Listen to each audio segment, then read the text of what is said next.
მოგესალმებით. დიდი პაუზის შემდეგ ისევ მოვედი ვიდეოების ჩაწერის ხასიათზე და დღეს ვისაუბრებთ თემაზე, რომელიც სიმართლე რომ გითხრათ, მე პირადად დიდად არ მაინტერესებდა დიდი ხნის განმავლობაში და ეს თემა არის დედამიწის გარდა სხვა სამყაროებში, სხვა პლანეტებზე სიცოცხლე. კონკრეტულად კი დღეს შევეცდები აგიხსნათ 5 ძირითადი პრობლემა, რომელიც ორიონელებს აქვთ დედამიწაზე. ეხლა როდესაც ვამბობ ორიონელები, რას გულისხმობ? ეს არის სულები, რომლებსაც აქვთ ორიონზე ინკარნაცია დედამიწამდე და ჯერ კიდევ ადაპტაციის პროცესში არიან. შეიძლება კონდეთ 3000 წელი უკვე ინკარნაციები დედამიწაზე, მაგრამ მაინც ადაპტაციის პერიოდში იყვნენ, რომ მიიღონ დედამიწური თამაშის წესები ბოლომდე.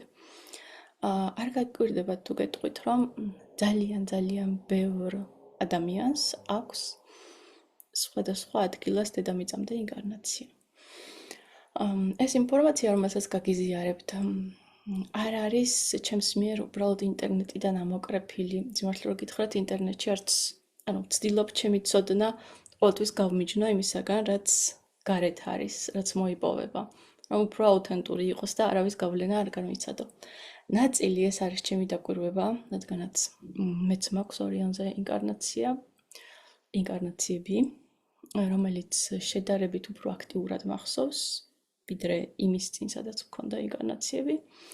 და ასევე ძალიან ბევრი ადამიანის გამოცდილება, რომელიც ჩემთან მოდის და ვხედავ მის ცნობიერებისგან მომდის ინფორმაცია, რომ ამ ადამიანს მქონდა ორიონზე ინკარნაცია. ალბათ იცით, რომ მე წინასწარ არ ვგეგმავ, რას ვილაპარაკებ და ეს ჩემი ვიდეოები არის ხოლმე ყოველთვის რაღაცა ჩენელინგივით და ეხლა ეჭვი მაქვს, რომ კიდევ უფრო არასტრუქტურირებადი გახდება, რადგანაც ერთი ჩაწერით ვიწერ ვიდეოს უბრალოდ და არ ვჭრი, რომ ენერგია არ აირიოს და ესე იგი დავიწყოთ. პირველი და ყველაზე მთავარი, რაც ორიონელებს დედამიწაზე უჭირთ, ეს არის დუალობა. ეს არ ნიშნავს, რომ სხვა პლანეტებიდან და სხვა სფეროდან ინკარნირებულ სულებს არ უჭირთ დუალობის გაგება, მაგრამ ორიონზე ძალიან სხვანაირად აღიქმება თვითონ ეს პრინციპი. იქ არ არის ესეთი რაღაცა კარგი და ცუდი. არ არის არაფერი კარგი, არ არის არაფერი ცუდი. არის მხოლოდ შენ რა გინდა. აი, შენი სურვილი განაპირობებს იმას, როგორ იქცევი. და არ გაქვს რაღაცა, ასე ვთქვათ, დოქტრინა, რელიგია, არ გაქვს ესეთი სპირიტუალური გაიდენსი. შენ თვითონ უნდა გადაწყვიტო. და ეს იმას არ ნიშნავს, რომ შეცდომებს იქ უშვებენ უფრო მეც. იქ არსებობს ესეთი რაღაცა დავალება, სადაც გაჩნდები, ეკუთვნი ჯგუფს და შესაბამისად ეს ჯგუფები ერთმანეთის წინააღმდეგ იბრძვიან და არსებობენ შენიანები, რომლებიც უნდა დაიცვა, ან რაღაც ფუნქციაში ასრულონ შენიანებთან და არსებობენ მტრები. მეტი იქ არაფერი არ არის. დიდი მორალური, ასე ვთქვათ, დილემის წინაშე არ დადგები, თუ მტერია. ყველანაირად თავი უნდა დაიცვა და ყველანაირად შეეცადო, რომ გაანადგურო, თუ შენიანია, რა თქმა უნდა, ყველანაირად გვერდში უნდა დაუდგე. ეს არის მარტო იქ პრინციპი და აქედან გამომდინარე, როდესაც დედამიწაზე იბადებიან ხშირად, იქიდან გამომდინარე, რომ დუალობა არ ესმით ორიონელებს, ჩემთან მოსულან ადამიანები, რომლებსაც ქონიათ ინკარნაცია, სადაც ძალიან ბევრი ბოროტება ჩაიდინეს დედამიწაზე და ყოველთვის არის ხოლმე ესეთი გამართლება, ასე ვთქვათ, ამ სულის. რომელიც მეუბნება, რომ არ იცოდა, რომ ეს ცუდია. კიდე, სირიუსიდანაც მსგავსი რაღაც არის ხოლმე, კიდე ნატიფის სფეროდანაც ინკარნაციების დროს არის მსგავსი რაღაც. აი, ეხლა აგიხსნით რა იგულისხმება იმაში, რომ არ იცოდა, რომ ცუდია. მაგალითად, ყველა, ასე ვთქვათ, სიბრტყე არ არის ესეთი ჭიდრო, როგორც დედამიწა. მაგალითად, თუ ნატიფ სფეროში ხარ, რაღაცა ფერია ან ტყისული. შენ ძალიან კარგად იცი, რომ თუ ზიანს მიაყენებ სხვას, ხო? ეს არ არის რეალობა, ეს არის უბრალოდ თამაში. და შენ ამას ძალიან კარგად გრძნობ. შესაბამისად, აი წარმოიდგინეთ ახლა სპექტაკლის ანალოგია რომ გავაკეთოთ. სპექტაკლში ვიღაცას როდესაც კლავ, ამაზე შენ სინდისი არ გაწუხებს, იმიტომ რომ კი, განიცდი, ძალიან შედიხარ როლში, განიცდი ამ ემოციებს, მაგრამ იცი, რომ არ მოკვდა ეს ადამიანი, ხო? და ამიტომ ხშირად აი სხვა პლატფორმიდან ინკარნირებულები დედამიწაზე, ხო? რომლებსაც ემოციები ჯერ არ იციან რა არის, რომლებმაც ჯერ არ იციან როგორ ხდება აქ ყველაფერი. გონიათ, რომ ადამიანებმა იციან, რომ ეს ყველაფერი თამაშია. და შესაბამისად უადვილდებათ, ანუ თამაშიებმებიან. აი მაგალითად ვიღაც როცა ვიდეო თამაშს თამაშობს, ხო? ხო იცის, რომ იმ მომენტში არავის არ კლავს. მაგრამ წარმოიდგინეთ ის თამაშის პერსონაჟები, რომ ცოცხლები იყვნენ. მათ შეიძლება ისევე ეთქინოთ, ხო? და აქედან გამომდინარე აკეთებენ, შეიძლება რაღაც დიდი რაოდენობით კარმა აიკიდონ და რაღაცა ძალიან საშინელებებიც გააკეთონ. ეს ერთეულსულებს ემართებათ, ხო ყველას ესე არ ემართება, რა თქმა უნდა.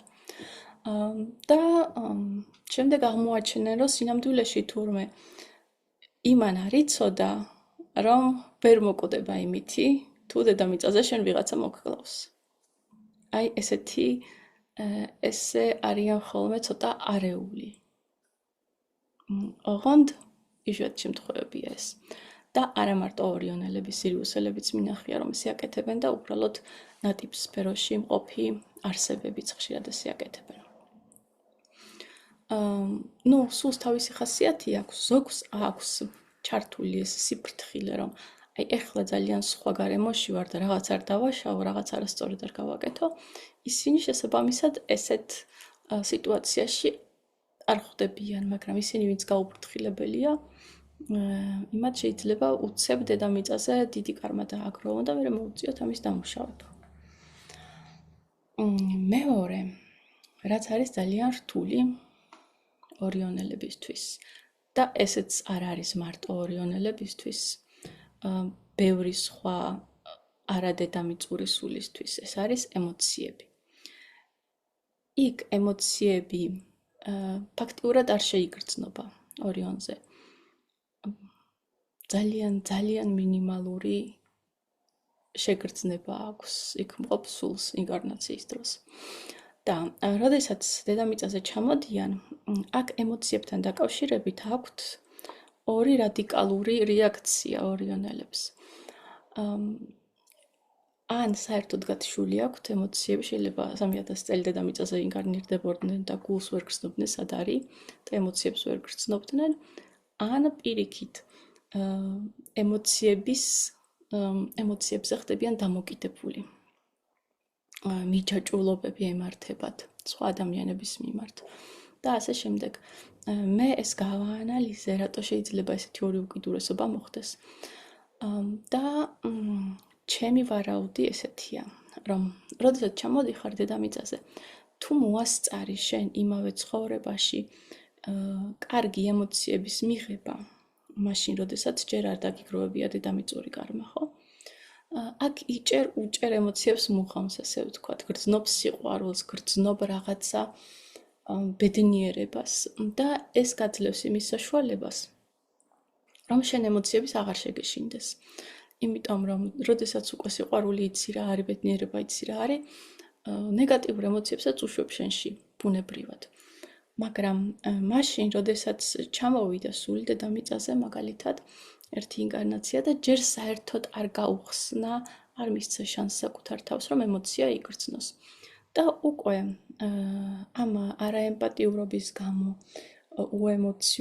უემოციობის გამო დააშავა რაღაცეები, ვიღაცას მიაყენა ტკივილი და შემდეგ პირველი რაც უნდა გამოსცადოს ამ სულმა ბუნებრივია, შემდეგი კარნაციაში არის ტკივილი.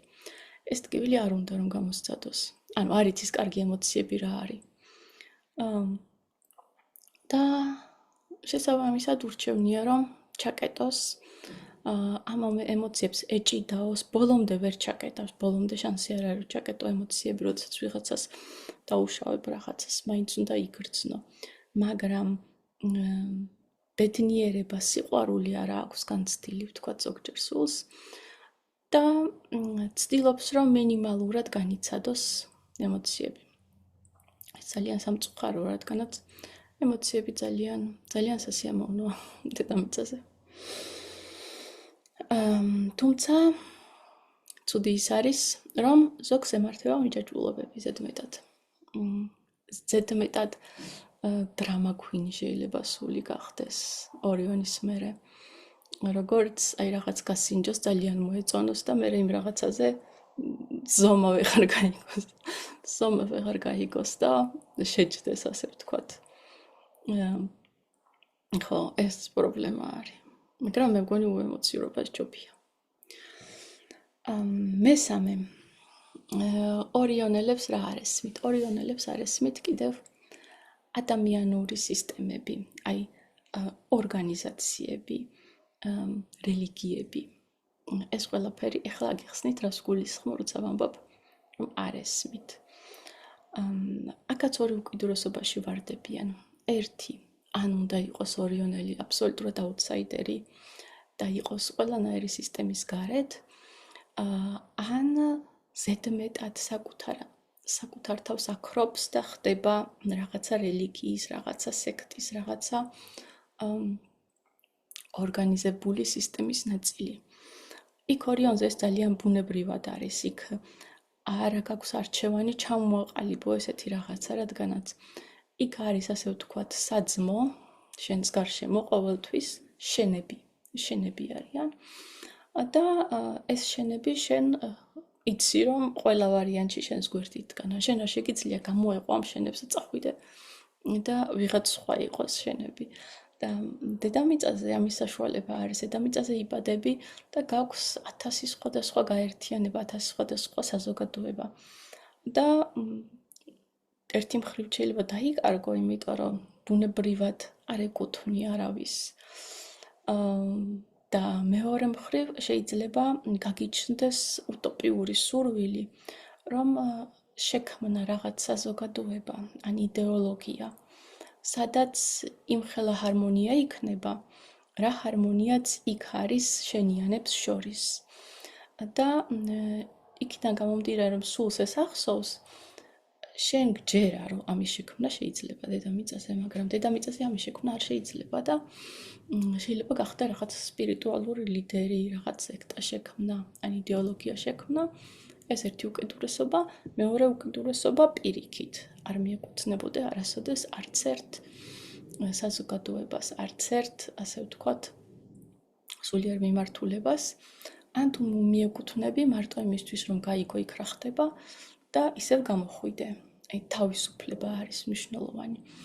იმიტომ რომ დედამიწაზე ისეთი ჰარმონიული სისტემები არ არსებობს, აი ბუნებრივად ჰარმონიული სისტემები არ არსებობს, როგორც ორიონია. კი, ახლა იცით რომ ორიონზე მუდმივი ომია, ხო, მაგრამ ომია ერთმანეთთან დაპირისპირებულ საძმოებს შორის. თვითონ საძმოში არის ძალიან დიდი ჰარმონია. და ეს ადამიანები ორიონიდან ძალიან ხშირად ყოფენ ადამიანებს, აქვს ძალიან მკაცრი გაყოფა თეთრად და შავად. შენიანები, რომლებიც შენ საძმოში არიან, რა ვიცი, შენ რელიგიას აღიარებენ და სხვები, ანუ არ აქვთ ასე ვთქვათ, მიმღებლობა იმის, რომ შენ შეიძლება ძალიან კარგი და ჰარმონიული ადამიანი ხარ, მაგრამ ამ საძმოს არ ეკუთვნი, ანუ აი ესე ყოფენ ხოლმე, რომ შენ ამ საძმოს ნაწილი ხარ, თუ არა ხარ ამ საძმოს ნაწილი. იმიტომ რომ ესე მოყვება იქიდან, ესე ახსოვთ. ხო. ეს არის ძალიან რთული, რომ რაღაცას ეკუთვნოდე. ან რაღაცას ისე ეკუთვნოდე, რომ შენი თავი არ დაკარგო. თუ ორიონელი ხარ. მეოთხე, რაც ძალიან რთულია, ეს არის ურთიერთობები. დედამიწური ურთიერთობები, რადგანაც იქ არის უფრო ერთგვაროვანი ურთიერთობა. დედამიწაზე ძალიან ჩახლართულია. აი დედამიწაზე იბადება სული ძალიან ბევრჯერ და ერთი და იგივე სული მოდის სხვადასხვა როლში შენ ცხოვრებაში. მოდის, რა ვიცი, შეიძლება დედა იყოს, შეიძლება პარტნიორი იყოს. აი მე მაგალითად დაახლოებით 30 ინკარნაცია მახსოვს ამ დროისთვის დედამიწური. მაგრამ ეს ვიცი, რომ პატარა ნაწილია იმისი, რაც ყოფილი ვარ დედამიწაზე, რადგანაც ინკარნაციები რაც მახსენდება, ეს არის ის, რაც სხეულში დამრჩა ენერგეტიკული ჭრილობა და შესაბამისად ამ ჭრილობას თუ გავყვები, შემიძლია გავიხსენო რა მოხდა, როდის მოხდა. ის ცხოვრებები, სადაც ჰარმონიულად ვიცხოვრე და დიდად არაფერი არ დარჩა ჩემ ენერგეტიკულ სხეულში არ მახსოვს. და მეც კი შემიძლია ვთქვა, რომელიღაცა სული, რომელთანაც 18 ინკარნაცია მქონდა და ყველა როლი მოვირგე, ხო? რაც კი არსებობს თითქმის. და აქედან გამომდინარე, ეს სული როცა გვხვდება, შენში ძალიან ბევრი სხვადასხვანაირი შეგრძნება იღვიძებს, რომელიღაც ცხოვრებაში შენი შვილი იყო და გიყვარდა, რომელიღაცაში რაღაც გაწყენინა, ანუ ყველაფერი ერთად მოდის. და ეს ურთიერთობები არის ძალიან ჩახლართული. ორიონზე ესე არ იყო. ორიონზე არ იყო არაფერი ესეთი ჩახლართული. იყო ვიღაცა შენიანი და იბადებოდა სულ შენ სასტავში, ასე ვთქვათ. და იყო ვიღაცა, ვინც არ იყო შენიანი და იმას ებრძოდი. ანუ მეტი არაფერი არ იყო, სულ ეს იყო. ამიტომ აი ეს ურთიერთობები ძალიან გვაბნევს. ყველას აბნევს, მაგრამ პირდაპირ ორიონიდან ვინც მოდის დედამიწაზე და დედამიწური გამოცდილებას დიდი არ აქვს, მაგრამ შეიძლება დედამიწურიც გამოცდილებაც აქვს, მაგრამ ჯერ კიდევ ვერ დაამუხამა ესა ვთქვათ რაღაცეები, მათ ძალიან აბნევთ აი ეს ასე ვთქვათ ინკარნაციული ტრიალი ემოციების და ხშირად ძალიან არაადეკვატურები არიან ურთიერთობაში. განსაკუთრებით თუ გათიშული აქვთ ემოციები. თუ ემოციები ჩართული აქვთ და უკვე დედამიწურად გრძნობენ, მაშინ მიჯაჭვულობები ემართებათ. იმიტომ რომ ვთქვათ ადამიანი იწვევს შენში ძალიან დიდ ემოციას და იქიდან გამომდინარე, რომ შენ ემოციებს უფრო აფასებ ვიდრე სხვები, იმიტომ რომ შენთვის ახალია შედარებით, უფრო სასიამოვნოა თუ უფრო ისეთი რაღაცა, რაც ბუნებრივი არ იყო აქამდე, გინდა უფრო მეტი მიიღო და რაღაცნაირად მიდიხარ ძალიან ახლოს იმ სულთან, ვინც იწვევს შენში ემოციებს და ზედმეტად კონცენტრაციას ახდენ, ზედმეტად მნიშვნელოვანი ხდება შენთვის. ანუ ორივე მხარე არსებობს, ზოგი იმ გზას ადგება, არაფერი არ იგრძნობს, ზოგი ზედმეტად ბევრს გრძნობს და არც ერთს არ გამოსდის წესიერად ურთიერთობები. სამ ძალიან ბევრს არ იმუშავებს ამაზე. და მეხუთე პუნქტი, რაც არის და რაც უჭირთ ორიონელებს დედამიწაზე, ეს არის საკუთარი ძალის გამოყენება. უბრალოდ აი ძალა არის მათი დიდი ძალა, მათთვის პრობლემა. თითოეულ ცნობიერებას იქ ბევრად უფრო მეტი ძალა, სუფთა ძალა უკავია, ვიდრე ადამიანს. ანუ ადამიანის ინკარნაცია აღიქმება იქიდან, რა ვიცი, როგორც აი ადამიანის მთელი ცნობიერება რაღაცა მაჩვში რო ჩატენო. ხო და აქედან გამომდინარე, პირველი რაც უჭირთ ხოლმე არის სხეულის ადეკვატურად მიღება. იმიტომ რომ აი ეს ძალიან დიდი ენერგია, როცა ამ პატარა ადამიანის სხეულში უნდა ჩატენო, არის სახიფათო, გეშინია, რომ არ გადაწვა ეს სხეული, ესეც ხდება ზოგჯერ, შეიძლება გადაწვა ეს სხეული და არაადეკვატური გახდე. მე მაგალითად რაც მიჭირდა იყო, მე ფეხებში მქონდა ძალიან დიდი ძალა ორიონზეც, რადგანაც იქ დაცვაში ვიდექი, ასე ვთქვათ, რაღაცას ვიცავდი. და აი ეს სიმყარე და ფეხზე დგომა და თავდაცვაში, ანუ აი მეკარესავით ვიდექი დაახლოებით, ხო და მეკარესა და აქვს თავისი მთელი ძალა ძირითადად აქვს ფეხებზე, რომ მყარად იდგეს. აქედან გამომდინარე ადამიანის ფეხებში მეგონა, რომ აი ეს ჩემი ძალიან დიდი ძალა ფეხების რო ვიგრძნო, გაფუჭდება ეს სხეული. კარგახანი არ ვგრძნობდი ფეხებს. მერე ერთი ჩემი ახლობელი ორიონელი სული დამეხმარა და მისი დახმარებით მივიღე ადამიანის სხეულში ენერგიის გადანაწილება. ბევრს ისე უჭირს, რომ საერთოდ აი სხეული აქვს როგორც რა ვიცი რა გითხრათ, რაღაცა კუდარი, ანუ აი მკვდარი დააქვს, ეს ძალა საერთოდ არ ჩამოაქვს სხეულში. ეს რაც შეეხება სხეულს. კიდე აქვთ, რა თქმა უნდა, ორიონელებს ძალა, რომ უფრო მეტს შეეხონ, უფრო დიდი მასშტაბები მიიღონ. მაგრამ იქიდან გამომდინარე, რომ დუალობა არ ესმით, ხო, ამ ძალის გამოყენება სახიფათოა და სულებს სხვადასხვანაირი ხასიათი აქვს. ვისაც აქვს მეტი სიფრთხილე, ისინი მინახია მაგალითად ორიონელები, რომლებიც ელემენტარულ პატარა რაღაცის გაკეთებაც ეშინიათ, რადგანაც ეშინიათ საკუთარი ძალის.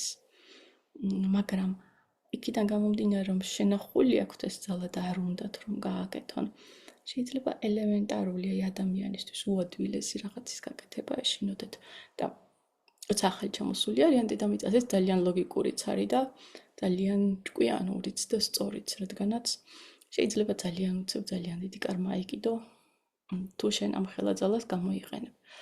ჯერ ლოგიკურია, რომ ისწავლო აქ რა ხდება და როცა უკვე გესმის დედამიწის კანონები, გესმის რაღაცა როგორ ფუჭდება, ან როგორ არ უნდა გააფუჭო, მერე იღდგენ შენ ძალაზე ნელ-ნელა წვდომას. შენთვის უხიფათოდ, ასე ვთქვათ.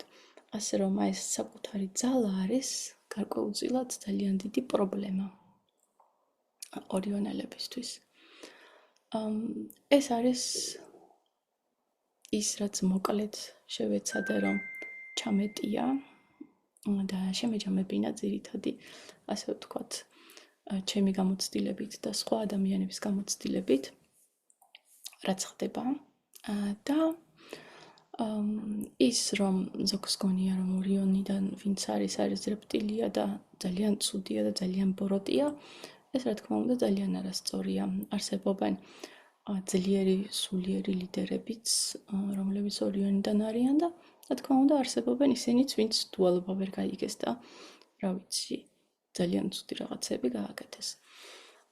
ასე რომ ეს ამაზე არ არის დამოკიდებული და კიდევ რა თქმა უნდა გავითვალისწინოთ, რომ მე მაგალითად ორიონამდე სირიუსზე მქონდა ინკარნაციები და იქ სხვა გამოცდილება მივიღე და ეს დავაინტეგრირე, ასე ვთქვათ, ორიონის გამოცდილებაში. რა თქმა უნდა, ვისაც ვთქვათ, სხვაგან მქონდა და შემდეგ ორიონზე, შემდეგ დედამიწაზე, სხვანაირი გამოცდილება ექნება.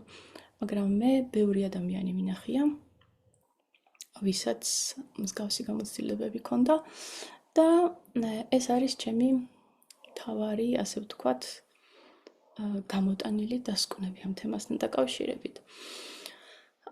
ასევე, როგორც ვატყობ ჩემს ვიდეოებს ახლა აქვს ენერგეტიკული ძალაც და ვიდეოებს წერ არა იქიდან გამომდინარე, რა მინდა.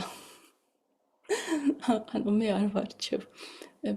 ეს ვიდეო დილით როცა გავიღვიძე, სულ არ მქონდა დაგეგმილი, ეს თემაც არ მქონდა დაგეგმილი. მაგრამ მოდის თავისით ინფორმაცია და არ მომასვენებს, სანამ ვიდეოს არ ჩავწერ და არ გამოვიდა. ჩემ თავში იქნება.